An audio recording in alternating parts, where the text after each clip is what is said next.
Hello everyone, Colin Canet here for Woodwork Web. Today we're going to make this great little summertime drink tote. And you know you can probably use the scrap wood you've got in your wood shop to put this together. So stick around and see how we build this little drink tote. Well, let's get started. And I found a board that has a few knots in it. I think it'll add some nice character to it. So let's go over to the saws and start trimming it down. I'm going to start off trimming to length so I don't have so much wood to go through the planer and the jointer.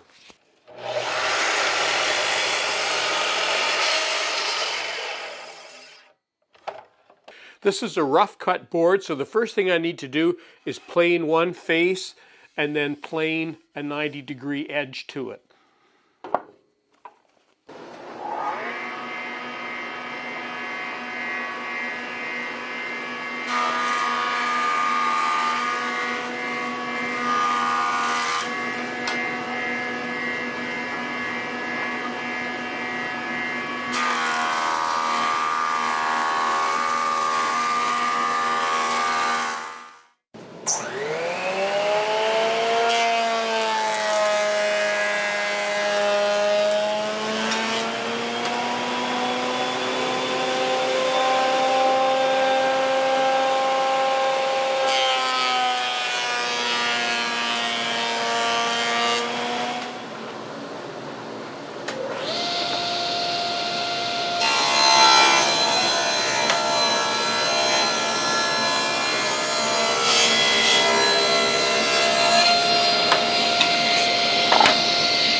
Now I'm back to the miter saw because I need to cut the gable ends to length.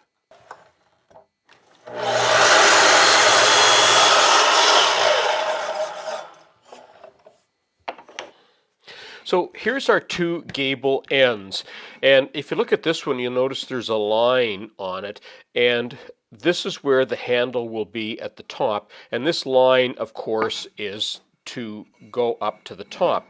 Now we need to cut this wood off of here, and of course we want to make them both equal. Now we could mark these and cut them on the bandsaw, but I thought it would be fun to kind of do a quick little jig, so I'm going to show you how I would go about doing that. And I keep every little piece of scrap plywood because I always find that I can use it for jigs and different things. So let's go over to the table saw and let me show you how we make this little jig. Okay, let's make this jig. Now, I've lifted the pawls up, I've got the blade lifted as high as I can, and I've positioned the fence where I think it needs to be. What I want to do is align this piece of wood and align my gable end piece so that it's going to align right along that side so that that piece of wood is parallel with the wood underneath it. And when it is, I want to position it so there's good positioning of that board underneath.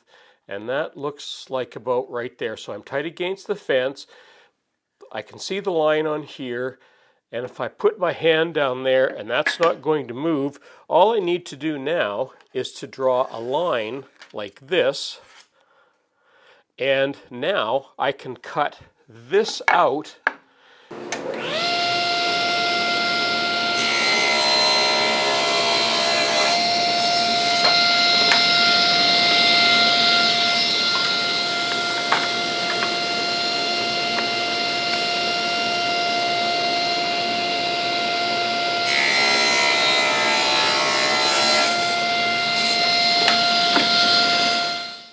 There, and as easy as that, we have two perfectly aligned gable ends. Now we need to start working on the slats that are going to go on the side. And I've seen them quite wide. I'm going to make mine a little bit narrower so that you can see through them a little bit more. To get ready to cut the strips for the side and the base, I've installed one of my 7 1/4 inch blades in my table saw because it's much smaller than the 10-inch. It's also a lot thinner, and that means I'm wasting less material, but it also means I'm reducing the amount of dust that is going to be made by the saw blade. Now the other thing that I've done, I've installed my little jig here for cutting narrow strips. Now I could just move my fence over and cut you know, 3/8 strips in there, but there's not really a lot of space in there. So, and it invites more kickback. So I like to do it this way. And what I'll do here is I've set this bolt is adjustable back and forth, and it locks on there. And now I can move this back to a safe position back here, lock that in position, and now when I bring my fence over to just butt up to that, when I push that forward through the saw, I can reposition that every time, and I don't have to worry about these little pieces kicking back on me.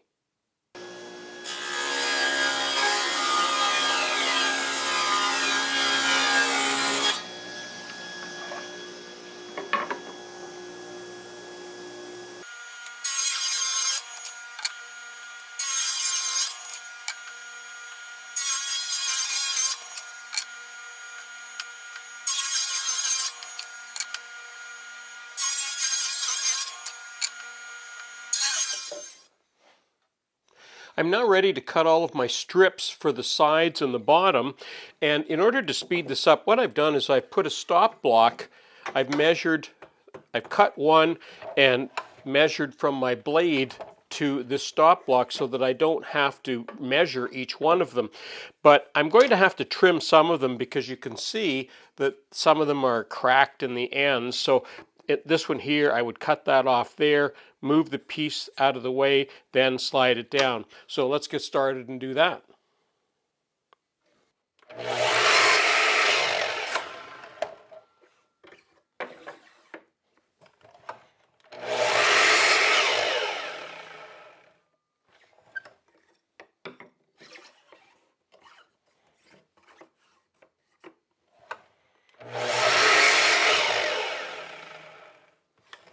Now the last thing I want to do before we do the final assembly, this is the handle, and I just did this off camera. It's just a piece of wood, and I've rounded over the edges quite heavily on the router because I want it to feel nice when you're holding on to it. And what I need to do is measure the inside here and cut it exactly to length. The reason I'm going to do that is because I'm going to use dowels in here, and that's because I don't like to see fasteners in wood projects if I can avoid it anyway. And dowels will be nice and strong for this. So there's no reason you couldn't use nails or put screws in the end. That would be just fine as well.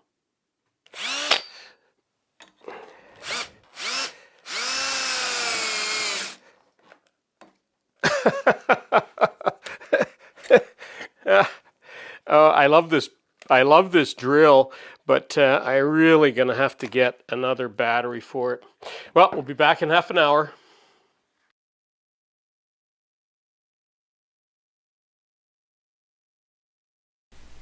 Now the next thing I need to do is to drill 2 holes in either side of the gable on the inside, and those are to fit the dowels that will be for the handle.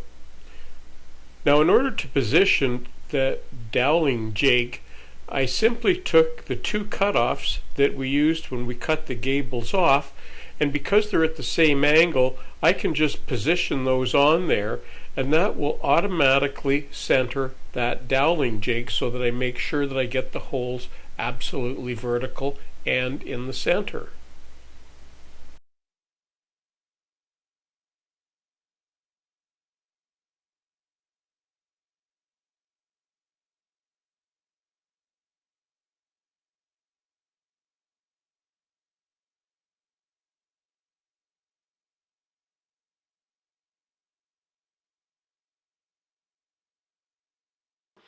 Okay, we're ready for the final assembly. I've done all of the sanding. I've even sanded the little strips that are going to go in the top and the bottom. And I've put the strips with the most character ready for me to use right there. And I'm going to use glue for everything. And I'm going to use my 23 gauge pinner so that I don't have to clamp and glue, because it's pretty hard to clamp and glue all of this stuff. So I'm just going to use it as like a clamping device. So we'll go ahead and do all of that.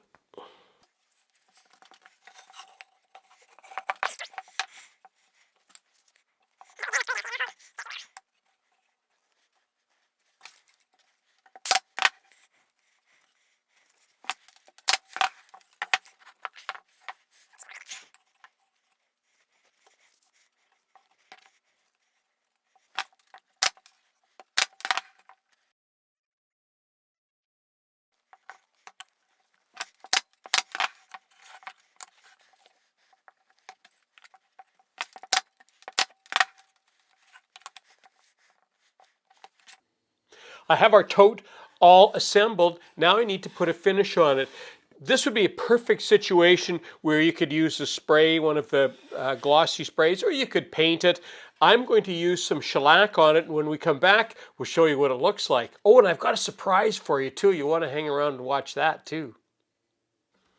Well, there's our little tote already finished, and what I'm going to put on now is a little bottle opener. These typically are for the wall, hang on a wall, but I'm going to put it on the side here because this is a little tote that you can move around from place to place. And wouldn't it be nice to have a little bottle opener somewhere just in case there's a bottle that won't open? A lot of them are screw top, but you know, some of them stick, and not everybody has the strength on some of them that are tight to undo, so perfect to have a little bottle opener.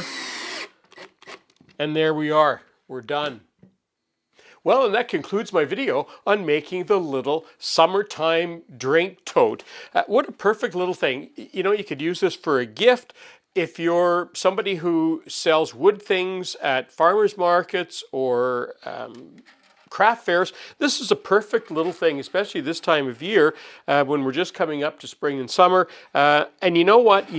I've got some ale in here, but you know, you can put any kind of drink in there because all of these drinks have to fit in drink dispensing machines, so they all have pretty standard sizes, so you can put juice in there. I've got water, sodas, and of course I've got ale on this side, so it really fits everything. And with a little bottle opener on the side, you can put any kind of drink in here and people would be able to use it. So I'm Colin Canet. Thanks for watching. If you haven't subscribed, we ask you to do that. And don't forget, there will be an article on Woodwork Web for this, and the link for that will be down in the description box.